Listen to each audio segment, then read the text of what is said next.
the night of July 27th, 2019, a gamer named Maroon Ajub woke up to a message from an online friend he never met in person.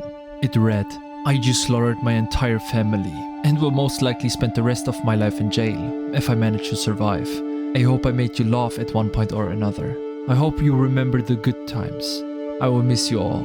Ajub answered with, "I just woke up," on which his friend replied with, "I'm sorry, do you want the pics?" And that's when everything changed. Bodies on the ground, blood, throats cut with a knife. In one image he was posing freshly showered with a blade. The exact same pictures were also posted into the Perfect Void Discord, a community about a Chinese MMO. A confession from a user they had known for years, but only by his first name, Menhez. 2 members of Menhez's family were already dead. 2 more weren't home yet, his sister and father. Soon enough, they would walk through the same front door of that house and face the same fate as the 2 family members before them. The big problem was that nobody knew Menhez's last name, nor his address. All they had was his username, a confession, and a clock that was running out. The first person to get the confession wasn't Ajub. It was a member of the community known as John. Around 10 PM Eastern Time, John noticed that Menhez had been acting strange in their small group chat. He wrote to check on him. Menhez then replied with a confession and sent pictures of 2 women lying dead on the ground covered in blood. "Deep down I knew it was real," John would later say. "But still, I couldn't believe it. I thought he was kidding." And that was the entire problem, as Menhez was known as an active troll in the community. Making dark jokes to get a reaction was his daily business. Months earlier, back in March, he had posted a message on Discord that read, "Gonna kill my parents and go to jail, yo." In the same post, he added that, "Canada has no death penalty, so I might be dicked, but no death." Nobody reported it, as the server owner later explained that people would see this as a joke. Every warning looked the same as his everyday trolling. The only difference was that this time he sent pictures alongside what he said, and none of it looked like a troll anymore. Menhez laid out what he called a 4-step plan. Step 1 and 2 were already done, his mother and grandmother. The next step was his sister and father, both on their way home. And John knew he was the only one with this information, so he decided to act. Within minutes, a group chat was created where he added about 10 people in total. One of them was Ajub. Everyone else in the chat had known Menhez for years through the game, and they all faced the same problem. How were they supposed to call the police if they had no information to give? For years, Menhez had been active in the Perfect Worldwide community. It was a tight group of friends that spent hours together gaming and chatting, but all of those friendships existed entirely behind screens. No one used real names or shared addresses, and no one had ever met in person. And yet, those were the only people that knew about his confession and the plan to take 2 more lives before the end of the day.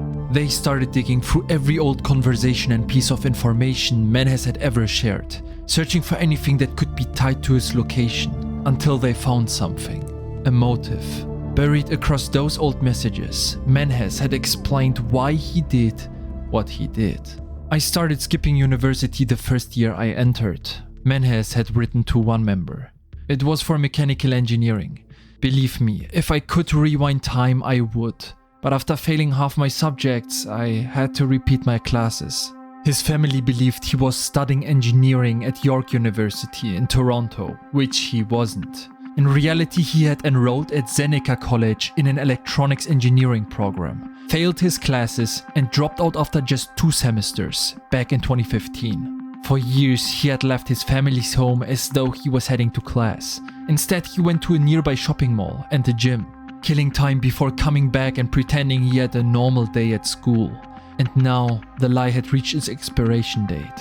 "It's been my plan for 3 years. Literally told my parents my uni graduation was on July 28th. I couldn't have delayed it any longer." Tomorrow was July 28th.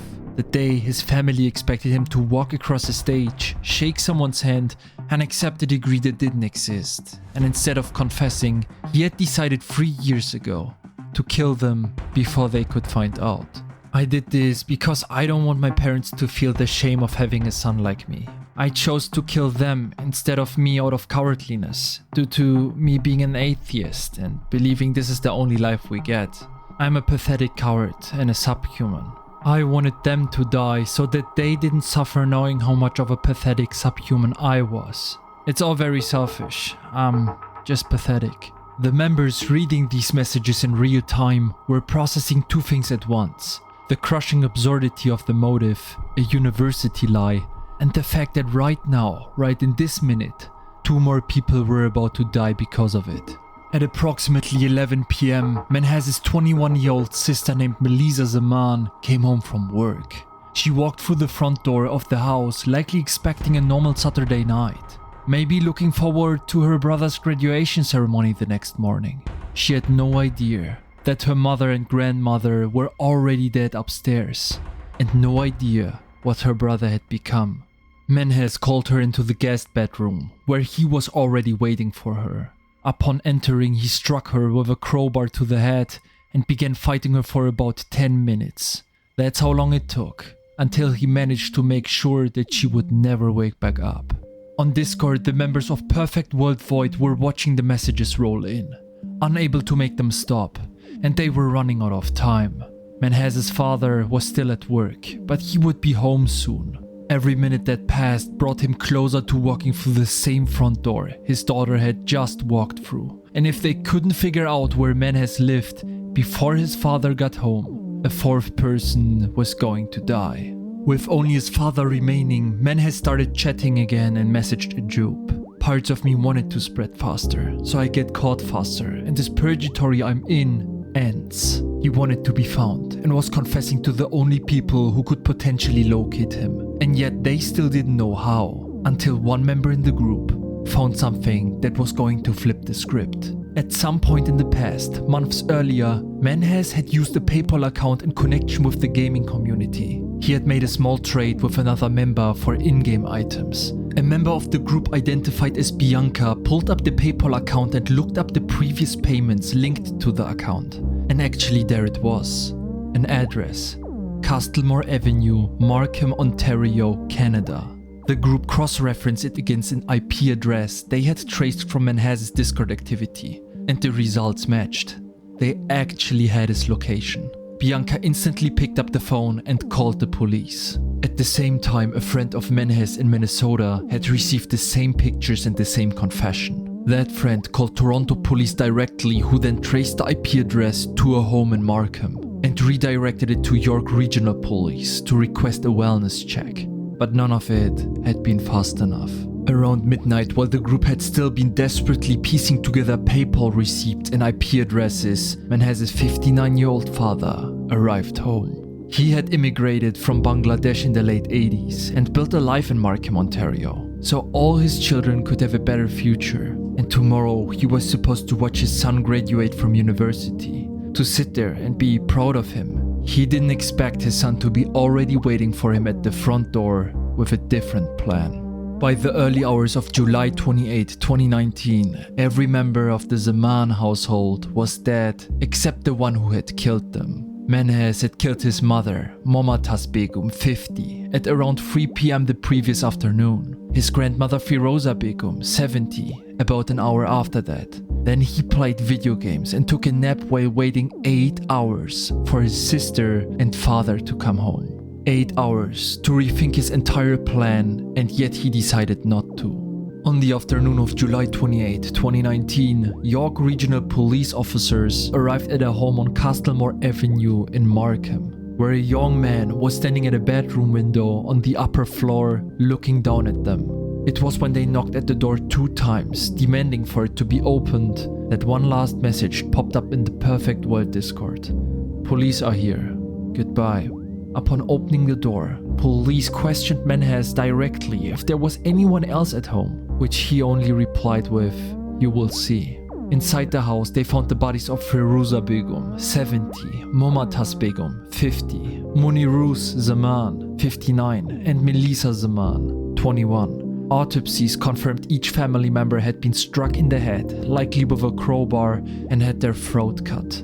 Menhez Zaman was arrested at the scene and charged with 4 counts of first-degree murder. He was 23 years old and had no prior criminal record. In the police interrogation footage, of which was later included in the Peacock documentary, Menhez fully confessed to his crime and told the detective, 4 of my family members are dead because of me. I just killed them. When pressed on a motive, he declined to go further, but the motive had already been laid out across hours of Discord messages in brutal and specific detail to people who had spent years thinking they were friends with a harmless troll. This became even more clear once investigators gained access to all of the Discord logs. The March 2019 messages were completely out in the public. According to chat logs reviewed by Vice and later featured in court, Menhez had been talking about killing himself and his family for months, always delivered in the same tone he used for everything else, provocative and edgy, daring anyone to take him seriously. On November 6th, the final sentencing took place in which Menhez pleaded guilty on all 4 counts. He appeared calm the entire time, wore glasses and an orange jail jumpsuit. He said almost nothing throughout the entire hearing, even when he was finally charged. 3 counts of first-degree murder for the premeditated killing of his grandmother Firoza Begum, his sister Maleza Zaman, and his father Moniruz Zaman. For his mother Momtaz Begum, the court noted that while her killing was clearly deliberate, there were evidentiary questions about whether it was planned and premeditated in the same specific manner as the others. Both the Crown and the defense agreed to second degree on that count. Every count carried an automatic life sentence. Justice Michelle First delivered the sentence that perfectly rounded up the entire sentencing. The betrayal of trust involved in these crimes is enormous.